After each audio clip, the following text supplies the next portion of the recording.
What's going on, everybody? Kalipus Tech here, coming back at you with another video.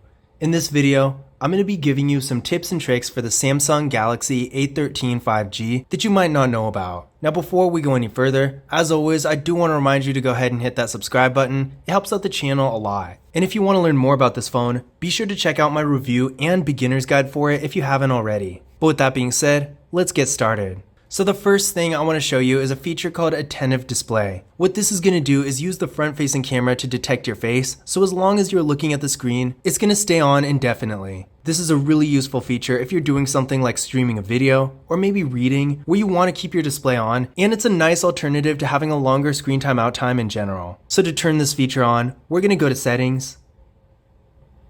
From here, go to Advanced Features. And from this menu, go to Motions and Gestures. And where it says Keep Screen On While Viewing, you're going to want to toggle this on.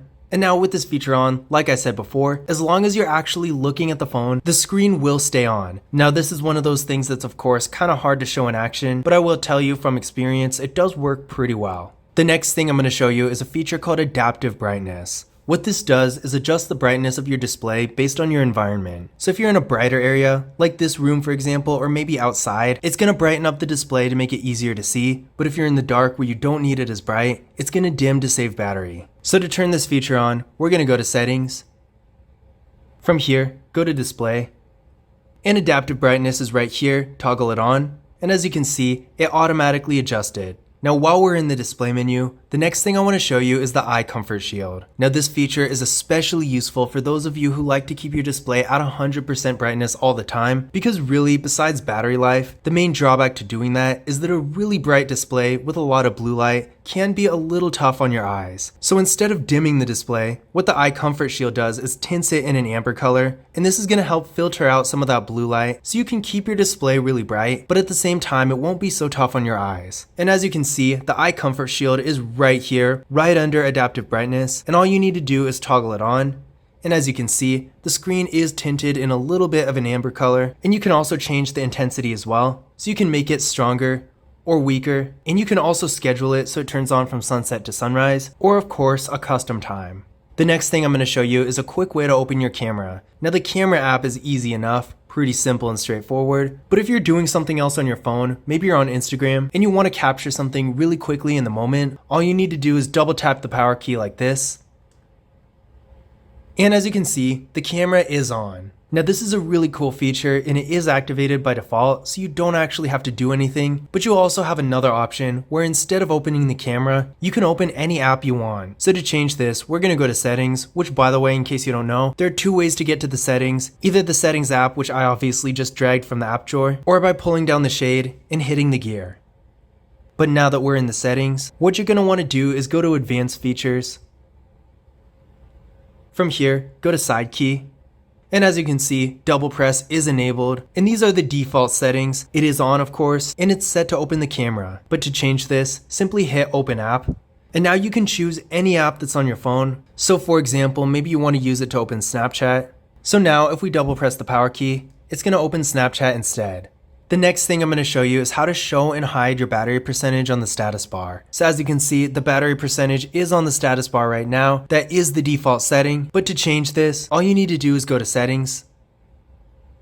From here, go to Battery and Device Care. Go to Battery. Go to More Battery Settings. And as you can see, Show Battery Percentage is on, but if you want to hide it, just toggle it off. And as you can see, it's no longer up there on the status bar. Now you might think you're missing out when you don't have it up there, but if you really want to see the battery percentage, all you really need to do anyway is pull down the shade, and it's going to be there anyway. So I personally leave it off like this because I think without the battery percentage, it looks a little bit cleaner and more minimalistic. But of course, at the end of the day, it is up to personal preference. A lot of people really like to have it up there. So if you're one of those people, just know that by default, it is up there, so you don't even need to do anything. The next thing I'm going to show you is how you can change the system navigation. Now I'm sure you've noticed, at the bottom here, we got the classic 3 buttons that Androids typically have, but we do have several different options here we can change. So to get to these options, we're going to go to Settings. From here, go to Display, and go down to Navigation Bar. So we got a couple different things we can do here. So first of all, you can change the button order. And the other thing we can do is use swipe gestures, and this is going to replace the buttons with this little line right here. So real quick, let me show you how to use this. To go to your home screen, swipe up. To go to your recent apps, drag your finger up from the bottom, and to go back, swipe from the side. So gesture navigation is real cool, and once you get used to it, it's actually super easy to use. Now we also got another option here called swipe up from bottom. So if we do this, you'll have 3 lines at the bottom instead of 1. With this kind of navigation, to go home, swipe up on the middle. To go to your recent apps, swipe on the left. And to go back, swipe on the right. Honestly, to me, swipe up from the bottom is a little pointless. I feel like at that point you might as well just use the buttons, but at the end of the day, it's really up to personal preference. So if you haven't already, I definitely recommend trying out all of them and seeing which ones you like, because there's really no right or wrong answer here. The next thing I'm going to show you is a feature called one-handed mode. Basically, this does exactly what it sounds like. It makes the phone a lot easier to use with one hand. It's probably easier if I just show you, so let's get into it. The first thing we're going to do here is go to settings. From here, go to advanced features. And from here, toggle on one-handed mode. So we'll start with the default way to activate it. What you're going to want to do is swipe down from the home button like this. And keep in mind, if you have gesture navigation, the gesture is the only way you can get into one-handed mode. So this is basically what it looks like. You can move it to the other side of the screen just by hitting this little arrow right here. And essentially, it's just a really small version of the display. As you can see, in one-handed mode, it is of course a lot easier to use the phone with just one hand. Now if you want, you can also resize it. And keep in mind, this is a little tricky to do. You have to grab right outside the corner and just kind of go like this. But once you get the hang of it, it's not too bad. And then when you're done with it, to get out of one-handed mode, simply tap anywhere on the outside like this. And there we go, we're right back to normal. Now if you have button navigation, you can also change the way you get into one-handed mode simply by going here and switching it from gesture to button. So now, instead of going like this, to get into one-handed mode, double tap on the home button, and there we go. Again, keep in mind, you can only do it like that when you have button navigation, and if you have gesture navigation, you have to use the gesture. The next thing I'm going to show you is a feature called finger sensor gestures. Basically what this does is allows you to open your notification center, which is this right here, by swiping down on your fingerprint scanner. So to get to this feature, we're going to go to settings as always. From here, go to advanced features. From here, go to motions and gestures. Finger sensor gestures is right here at the very bottom. Toggle it on. And now, all you need to do to open your notification center is go like this. And to close it, swipe up. And that's pretty much it. Now, I honestly don't really use this feature myself. I think it's kind of annoying because I always, without fail, open it by accident. But I still do recommend giving it a try because you might end up liking it.